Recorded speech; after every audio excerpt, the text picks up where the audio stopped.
consistent or a system level across a business, how do you think about communicating to people like obligations, requirements, and how they should think about what the right set of things is for their project? So it is. That's an excellent question, Jason. Thank you. The way you've put that has really put me on the spot. So that's what you need at 8 in the morning. It is, especially at this time.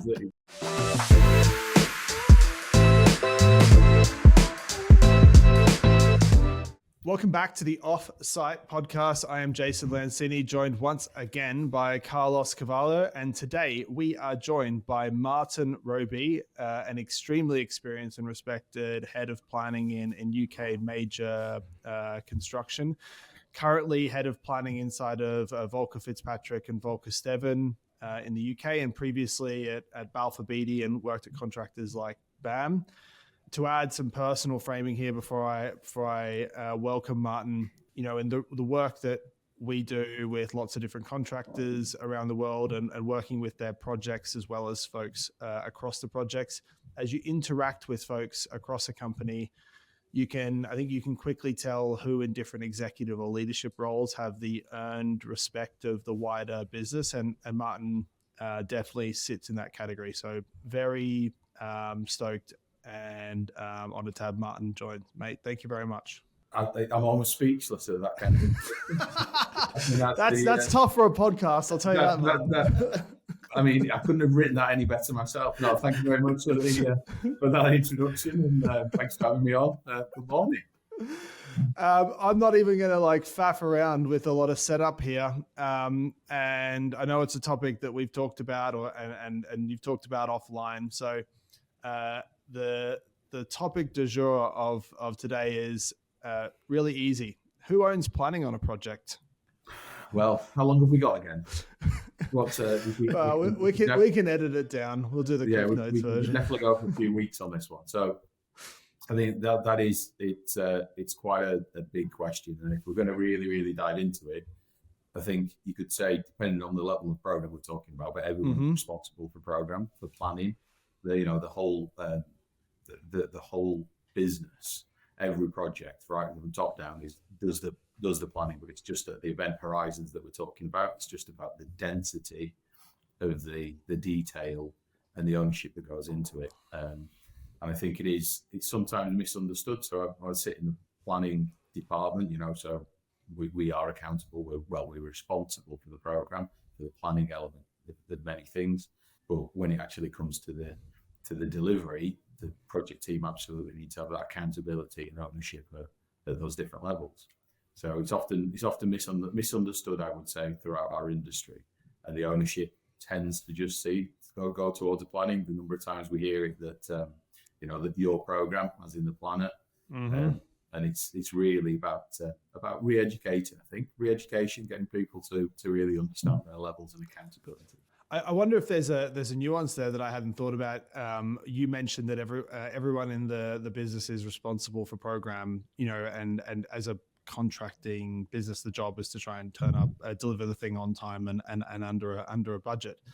So maybe the controversial topic, or the more controversial topic, is I think a lot of people in construction would say a large group of people are responsible for delivering on time and for program. How intertwined is the responsibility to actually plan with actually delivering on time? And how broad is the responsibility to plan?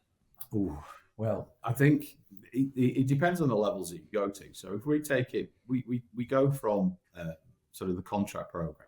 So we have that single plan, which is our route, our roadmap of how we're going to get from where we are at this point in time to a finished project. And I'm going to do my best not to go into my analogies, but I can't help it. Sometimes just go in and I can feel one coming straight away.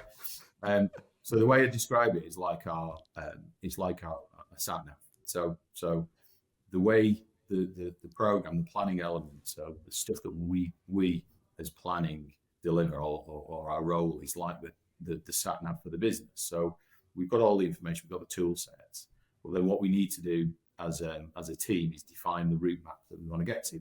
We define those constraints, we define those goals, those interfaces as a team. So we've got the operational team in there. We've got the technical elements of the technical team, but we've also got commercial involved too, because that plays a big part as well in our strategy and delivery. And we plug all that information into our tool set, the sat-nav, and it comes up with a route map, and that is our plan of how we're going to get to the end. And that's the kind of the overall the strategy of how we're going to deliver this job. So we just want to follow the plan. And I think some of the challenges come that we don't always, as an industry, involve the correct people at the right time to get their buy-in. So we kind of defer back to some of the individuals. So planners, for instance, so they're going to use the program. They generally own that software, the tool sets that we use to determine it. We've got to make sure that we get the right key operational people involved to make sure they've got the ownership and make sure they understand the constraints and the route map. So when it comes to delivery, everyone just follows the plan. And that's got to be the overarching message that we try and push out there is just follow the plan. We've gone through the headaches, we've gone through the process, just do what it says. But when you look at sort of our behaviours, we drive to the end of the road, and if your sat-nav says turn left, which way would you turn? You turn left, you generally follow the sat-nav. But sometimes there's a tendency in our industry that the program says, well, we'll go and dig a hole over here, and we decide that we're going to dig a hole in the opposite direction. So it's really the whole team has got to be involved in it, but you've got to get the right balance to make sure we're getting the ownership. And sometimes you can over-plan things. We just want to follow that kind of plan. So I don't know whether I answered the question there. Maybe got. No, I think it exactly goes back to that thing that you talked about around ownership. The likelihood of the team to turn left when the route says turn left is probably directly correlated to how much they have belief in and ownership of the route that they're following. This is going to seem like maybe quite a basic question, but it's amazing how many different answers you would hear in different teams around the world. You talked about the different like event horizons or planning horizons or levels of the plan. When you think about what that looks like, what are those levels and the different horizons and who owns them? At each of those points. So if you think we've got it varies all the way through, depending on the project. So many variables in everything that we do.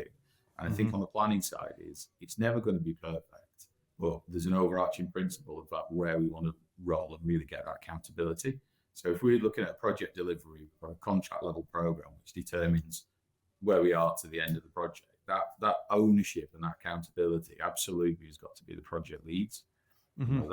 That's where they've got to really, really own that program, really buy into that logic and follow that process and manage the longer term event horizons, which are at a higher level. So, we tend to, and I think industry-wide, there's a tendency sometimes to swim in the detail of a program and to plow through thousands of activities, and we produce plans that are absolutely gigantic on some of our major projects. And we sometimes go a bit into too much detail, which takes away the effectiveness of the program.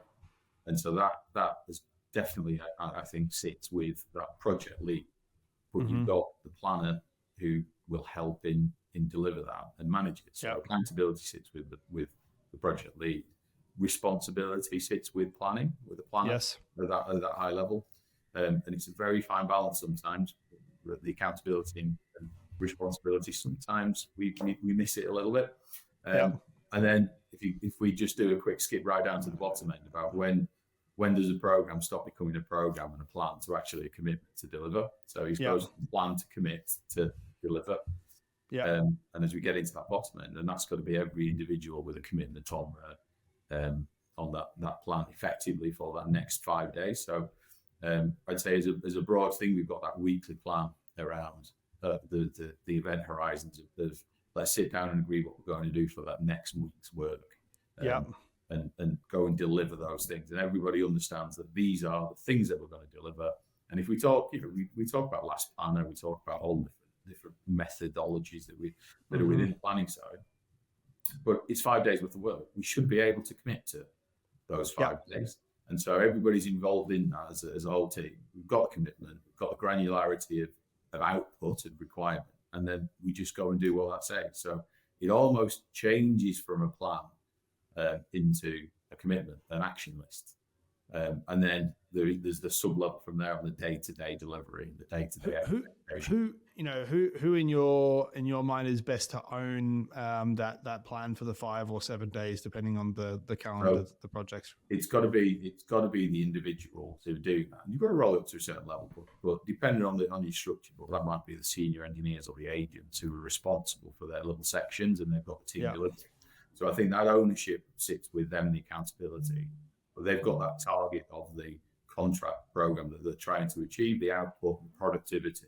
And that's where we've got to get into the nitty-gritty. It's about the production. It's not necessarily about a program or links. It's about what are we trying to do? What are we trying to achieve? What are our targets for this day? We're going to achieve 10 of those things, 25 of those things. And that's definitely got to sit with the delivery team, the agent level, the engineers. They've got to have that commitment, and then they pull it out. And then there's a bit of a gap in between the two. So how we might change those. So small projects, we can manage in those two elements, but on the big mega projects or even the larger infrastructure projects that we deliver, we have something in between. We may go for those 3-month kind of focus periods where we look at the sort of the collaborative space where how are we defining these, where are our interfaces, and ensuring that we can deliver that. And that's a blend of the different roles. So your project manager still needs to be in there, the project lead and accountability. Certainly then through the agents, through each of those sections, and even some of the engineers in instances that they should have that accountability. So very much a blended mix depending on the dynamics of the project and the clients that we're working for and stages that we're at. I always taught from on a very first project from a construction director who was a big believer in planning and program, that the levels and the horizons at the levels should reflect the time frame in which you can solve a problem in that plan. So if I'm an engineer and it's going to take me 4 weeks to solve a procurement problem, I need to be planning more than 4 weeks out, because otherwise, by definition, I'm in trouble if I'm planning less than that. Absolutely, it's an interesting way of doing it, but it's quite difficult to manage sometimes when you start to look ahead in each of the stages. So we sometimes, I think, within our planning, within how we produce that information, we got a little bit overboard in our contract level program, because the expectation is, well, everyone can deliver. There is the program, and it's going to have enough granularity in there to enable us to do everything. And then we just go overkill in it, which then means it takes away from the ability to use it for that view. And I think what you say there, Jason, is absolutely, it's bang on, that we should be just looking at that horizon at each of those different levels. So as we're viewing the contract level program, we've got to focus on the next kind of 12 weeks. 12 weeks is a kind of comfortable space, and we've got the visibility. So anything, say like a procurement item that might be a 20-week manufacturing period, it sits within that initial kind of notification, the commencement of that design, the engagement with those suppliers, sits in that time frame. We've got the visibility of that we can view where that's going to and really start to understand it. And then as we're going further down the chain, we've got a 3-week, we're looking 3 weeks ahead, but we've already sorted the longer term stuff at the higher level. And as we're in that weekly plan, we're looking a few weeks ahead of that.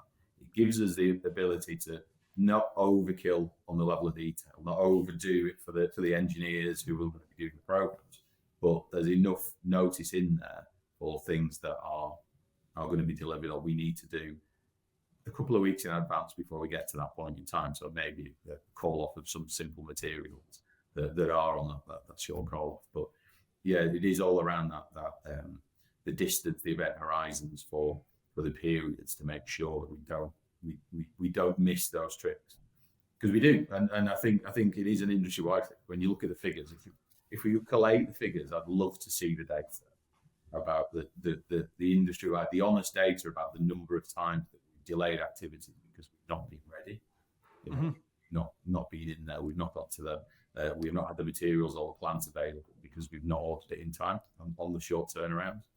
I think industry wide it shows some really, really, really kind of sobering information, sobering data. Unfortunately, that data probably lives on a bunch of erased whiteboards. Yeah. Back on the the ownership piece of obviously the construction team, like owning planning. And Martin, we've had a bunch of conversations around, You've got projects who are well into the idea that everyone plans, and you've got projects that go, planners do the plan. Do you think that ownership piece, I guess what I'm saying is, do you think it's actually around how we label things and people's perception of what planning is? Because your example there of your planning isn't like, these are the days I'm going to be on site building X. It's the pre-thought of everything that I need in place. It's the permits, the documentation, the procurement. And even if we think about things like daily site briefings, like they're all planning. Do you think it's a label thing where people think that they're not planning, but they actually are? And it's actually those that just go, okay, this is all part of the planning process. And actually that's where it's like that moment when they all go, okay, fine. This is actually the majority of our job is really planning, no matter what level you sit at. It's a good way of explaining that, Carlos. I think you're right. I think it is a framing thing. We've created a planning function, which has changed what we do. So let's go back now. I'm not a 19th century weaver. Call me a Luddite. It's not about technology. I'm not in that zone. But sometimes you just have to look back a little bit just to see how we do things, just to check that are we in the right direction. So I've got to feel another analogy coming on. So if we go back 30 years, so I was on a project as a site engineer on a project. We're going to deliver the job, and my office, I've got a steel container 6 miles up the cutting, no contact to the outside world. I've got a little generator that just gives me a little bit of electric, and different times back then, different times. But we'd go and deliver, we'd set out, and then once a week I'd drive down to the office and through the site. We'd have an hour-long meeting, just an hour. We'd sit down and we'd take our little weekly program together, which we'd have our 3 months kind of the look ahead to work from. We'd sit down with the program that I'd already been through with our works manager, the foreman, with the project team on my section. Then we'd sit together as a team and then agree, this is what happened last week, these are the challenges, this is what we're going to do for the next 3 weeks, but here is the commitment for next week. And then after that 1 hour meeting, I'd drive back up to my little section just to stay in the dark for the next 5 days. But whatever we put in there, that's what we delivered, because everybody planned, because there was no other way of doing it. Because we didn't have mobile phones, we didn't have the internet, we didn't have all of those bits, and no communication. So I knew in that commitment that in 4 days' time there was going to be a concrete pump driving down that cutting with 100 cube of concrete behind it, because we're going to pour that column. And we did, and we delivered it on that. And that's where I think the realization is we all planned, we all committed to what we were going to do. I think culture's changed somewhat. If you actually reflected that into your home life, and crazy as it is, but 30 years ago, I'd go out with 10 of my mates. I did have 10 mates, Carlos, so that's true. And we go to the local pub, and we'd have a few drinks, and then we'd go out to the town, and then we'd have a great night and a load of drinks, and then get to the last order and say, well, great night, let's do this again next week, without any further communication, without any conversation with anybody, because we couldn't text, we didn't have phones, we didn't have anything. We would see each other for the whole week. The 10 people who said, yes, we'll see you at 7:30 on the next Friday night, turned up at 7:10 on a Friday night, because that's what we had to do. There was no other way of doing it. Mm-hmm. We ran the scenario now, and I spoke to my nephew, who's 20 years old, a few weeks ago about this as well. He was absolutely flabbergasted that that's the way we do it. It's like, you don't do that. It'd be a constant communication all week through messaging with, oh, are you going? I'm not sure. And then you wouldn't know who was going to turn up until that time, and then you'd half an hour past exactly till you kind of go through. Has anyone turned up? And there's maybe 3 of you stand there. And what we've done, I think, in culture is we've brought that way of working into work. And unfortunately, what we do, because of the nature of it, because we need to make sure we plan for everything, so it's safe. First and foremost, everything's safe. We've got the right controls in place. We've got all of the deliverables and all the things that we need to enable us to do that task. We have to have those planning. And I think that's where we kind of, we're away now, because we react, because we've got the ability to just ring and call up and order some light materials, or because we've got that instant kind of reaction and our ability to communicate in emails. All our event horizons are really, really being compressed, and we are kind of, we're not in the zone. What we should be is the other way around. Technology should allow us to commit much earlier. than 1 week, Mm-hmm. then life should be a lot simpler. So I think there's kind of there's a juxtaposition somewhere in that that we've not got that communication. We're not really getting out there that planning is everything we do to go and deliver it. It's not just an individual that sits in the corner and does some stuff on a program. Yeah, it's interesting. It's an interesting combination of points that you both made, Carlos and Martin. Like as you said, Carlos, even the supervisor that sits down in the afternoon to think about what the briefing for tomorrow, that's planning. That it's a different horizon, but that everyone's job has some form of thinking about what has to happen at some forward horizon, what I need to get done, what resources need to be there, what documents need to be approved, and it's a question of horizons and frequency probably are the two variables. Martin, I wonder, your point about like the culture and there's probably a big meta point that can get quite philosophical about people's willingness to commit to things in today's age. But how, in your example of going once a week to the office to do that planning meeting, that actually doesn't look quite crazily different to what I remember doing not too long ago. How much does the change also relate to, I don't know if you had it on your project, but definitely on mine, there wouldn't be a full-time planner there. Planner might turn up, fly to the project once a month and go, what's been happening? How much does the sort of maybe increase in planning resources have maybe confused people to think that that's where the planning happens now? I think, we definitely need to tread carefully around that ownership and make sure we deliver the right message around following the plan. But like I said before, the accountability and the responsibility within it. So 30 years ago, it was a different world, obviously the way in which we did things, the types of contracts. And I think the contract thing has really made a difference within our industry. The type of contract that we use where, the NEC contract, for instance, it really puts the program at the core of everything that we do. And it's the hub of the project. So the requirement for somebody to manage and help manage those quite complex in times and the information that's in there, that has really, really raised the planning role to the fore. But what I would say is 30 years ago, the planning function did slightly different stuff. So there was the program update, but it wasn't a dynamic environment. It was more of a static. The program stood on a wall. If it was the old ICE contract, was 14 that would stick on the wall, and that would be our kind of overall intent. Then the agents, say, and the PMs that were in their sections, they would have more control and do their kind of own look aheads of how they're going to deliver the work. So it was kind of clear that the ownership was still with them to deliver. But there was kind of planning functions, but they did maybe a bit more on the procurement and the materials management and ensuring that the kind of the control of the deliverables, like curbs, for instance, on big road jobs, that they're managed and controlled in a way that we maintain our effective use of it, so we don't a lot of wastage and we control it. If we go absolutely through to now, we've got the planning teams who are solely responsible for that planning element, and we get the controls bit that ties into it as well. There's a lot of project control that goes into the program, and making sure that we're delivering all of these things. But definitely the accountability sometimes is confused.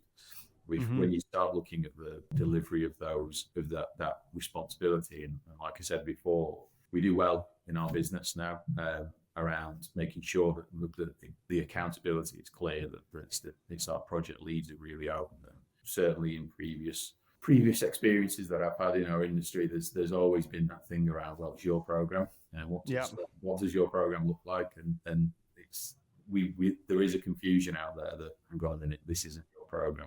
I've been trying to get into the industry around HR about things we can say that when we hear that about the response, but I'm not quite on that open line yet, so we have to be very polite and just reinforce the fact that it is the project program, the team's program that we're delivering.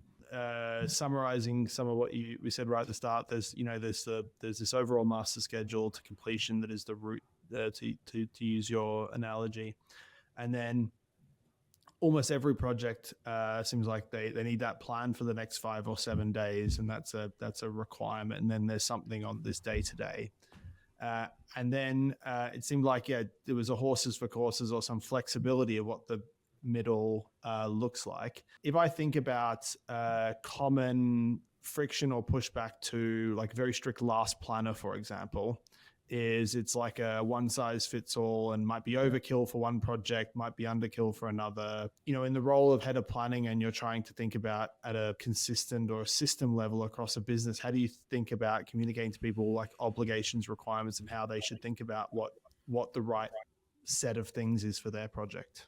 So it is. That's an excellent question, Jason. Thank you. The way you've put that has really put me on the spot. So this is what you need at 8 in the morning. It is, especially at this time. It was a long night last night. I'm not sure about this. So everybody learns in a very different way. Everybody understands in a very different way, and we often say, and this is very much an industry-wide thing. We always say we've got to go back to basics.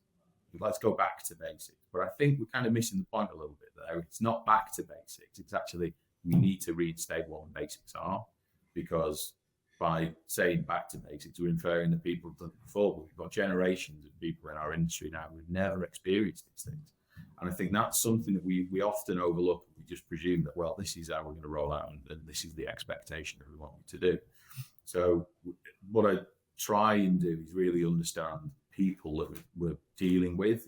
How do they learn? What's the best way in which we can set those expectations? And it's a very difficult task because every project is different and the clients are different. The scale and size and the detail that go into are different.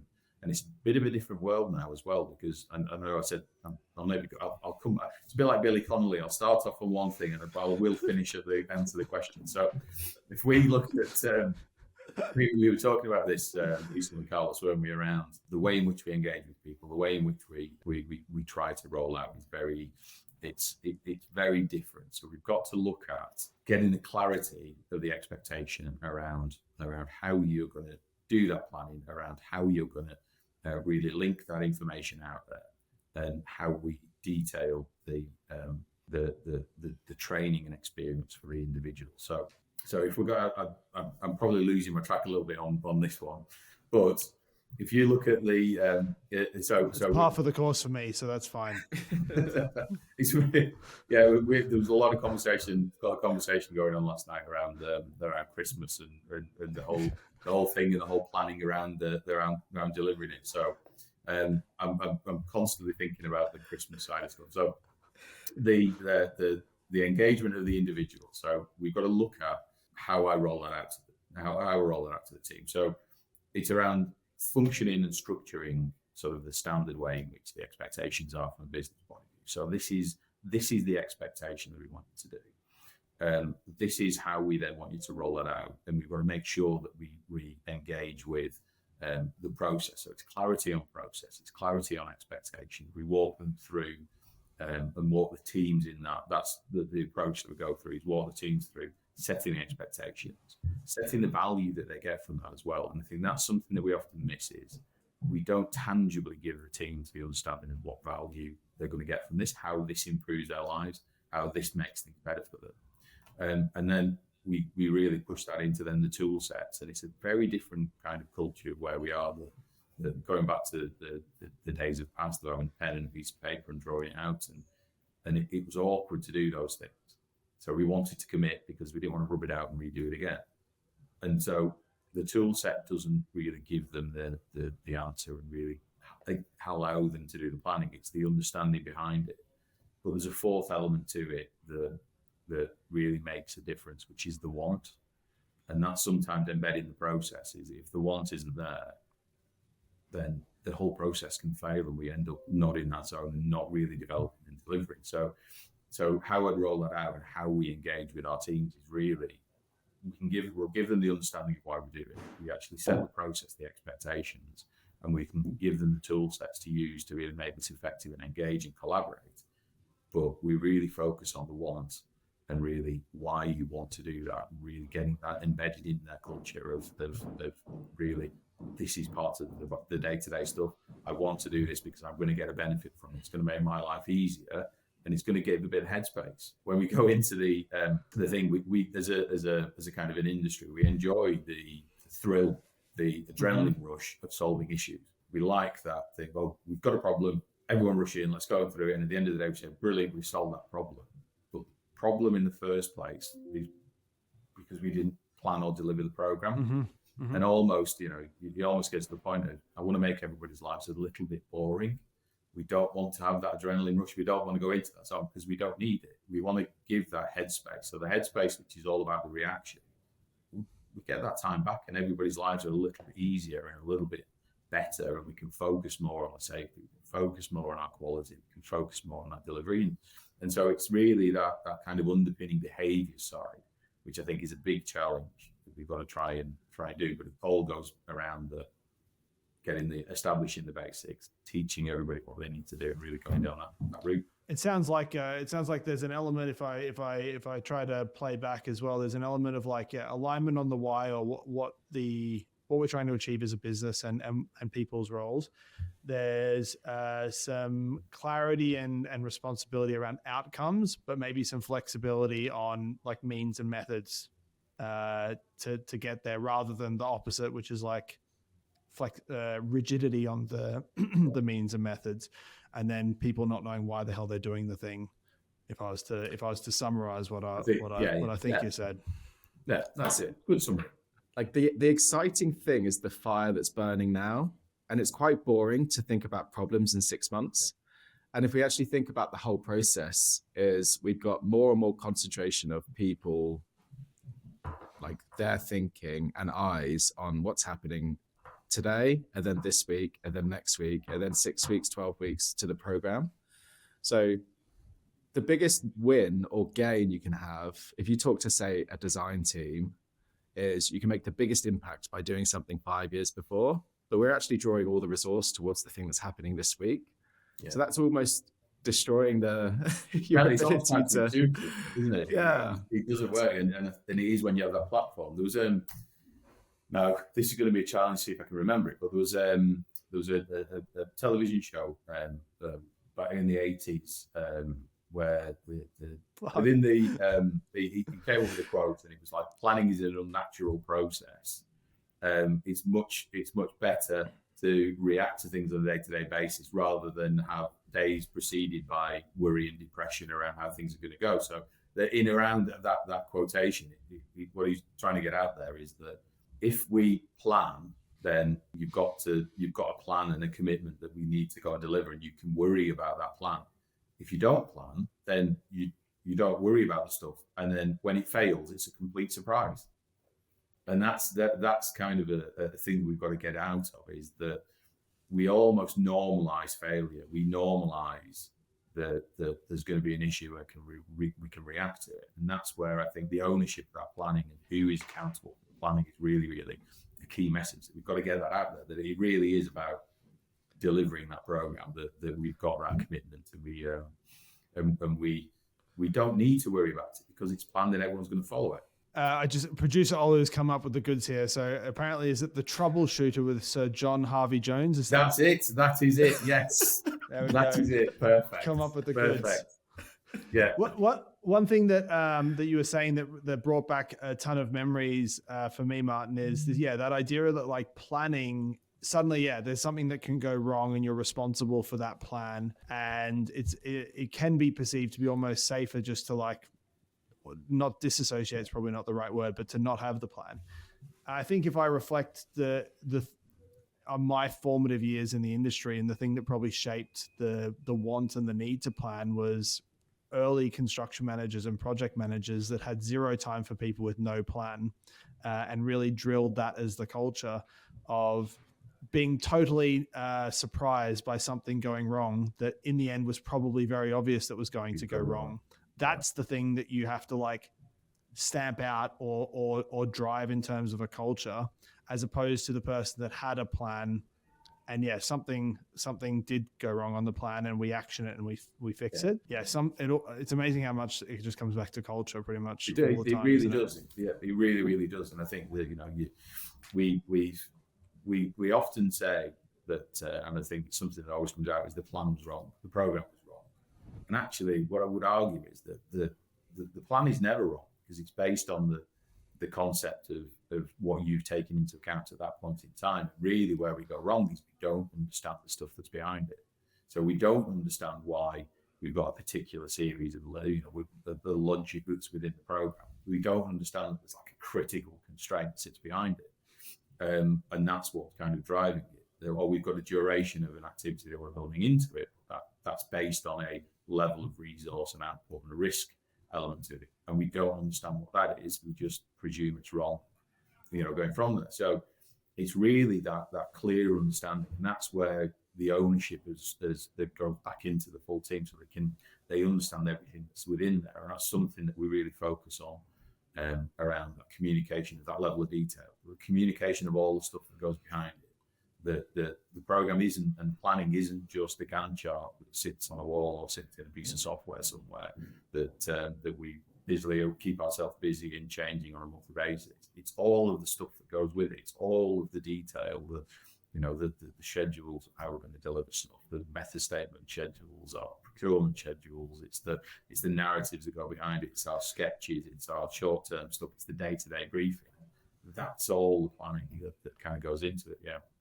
That ownership and accountability of the plan, it drives, I think, the importance and value of that once a week meeting that you would drive to have, and the rigorous debate around, I think the plan says it's going to, the master schedule says this should happen in 5 days. I don't think we can do it in 5 days. Why not? Have we considered this option? What are the other, it's not like a human failing of you as the engineer if you don't hit that date. Not drawing the experience in the room. That's often the kind of the case, and it's a clarity around how we communicate those expectations now. So the overall level of the detail and activity it contains all of the elements that we think, including our risk, including all of the kind of the strategy of delivery. When it tears down, fundamentally though, we can only do what we can do, and this is where kind of that last planner kind of thought comes into it, that we have to communicate with the team that they can't say, well, we're going to work on Thursday. The contract program tells us we're going to put the breach deck on Thursday.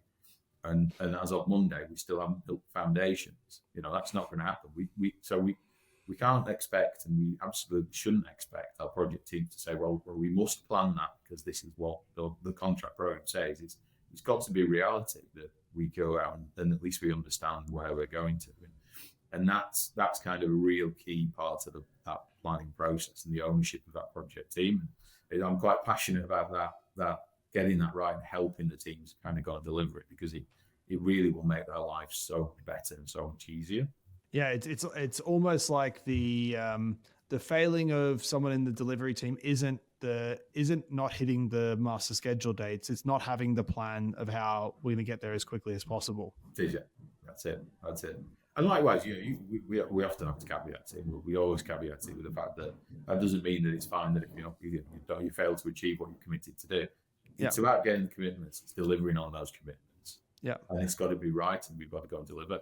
We often, and it's like the last planner and all of the kinds of the control measures that we use as an industry. There's absolutely some fantastic things out there.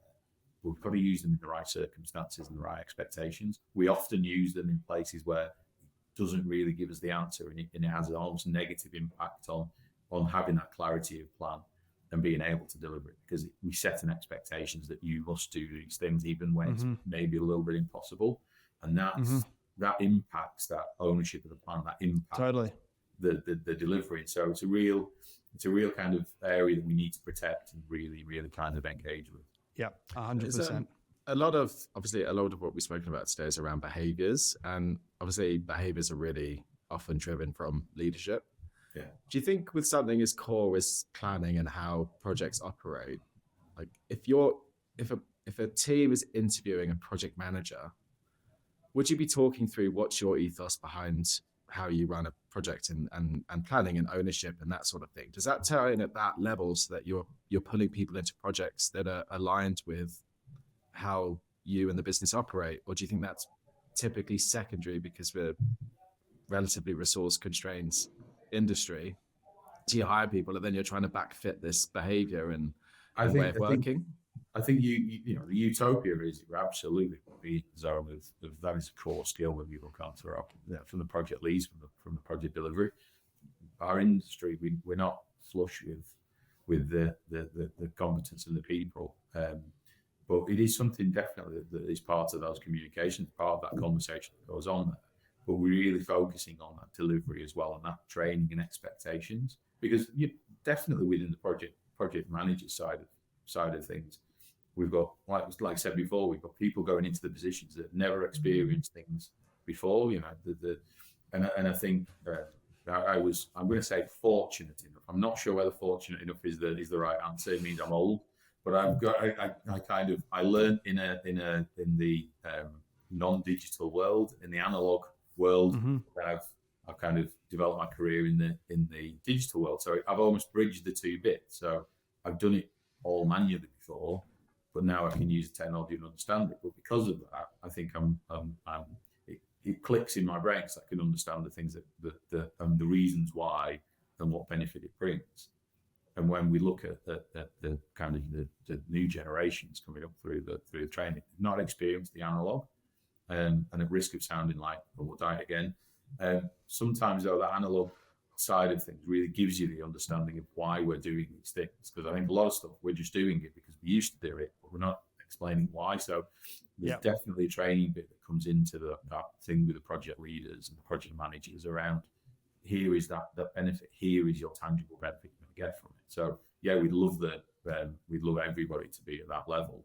I'd love everybody to be absolutely embedded and really driving the program. And I mean, I probably shouldn't say it, but I always view something for planning and the planners. I would like the planners to be the project managers with additional skills. So it's that that's how I would look at the planner, is that they're really embedded across all the parts of it. And that's your perfect project manager for me, that really, really loves the program and drives that delivery and understanding of it. I always know when we've had an enjoyable conversation in the podcast, and that's usually when I've got to none of the questions that we wanted to get to and ask. Well, if you're all right for another hour, we could carry on. We'll have to do the follow-on conversation, I think, Martin, because I got probably like 1/10 through the set of questions that I had thought that we wanted to get to, but. Thank you very much for the conversation, I think it's driven a lot of thought for me around how much it comes back to culture and alignment of incentives and the outcomes that we're trying to drive. So thank you very much for the time. And Carlos, you want to read us out? Yeah, thanks, Martin, and thank you very much, everyone, for tuning into today's show. If you did enjoy today's episode, please do think about liking the video or following us on your chosen podcast platform. We appreciate your support, and we'll see you all next week. Bye-bye.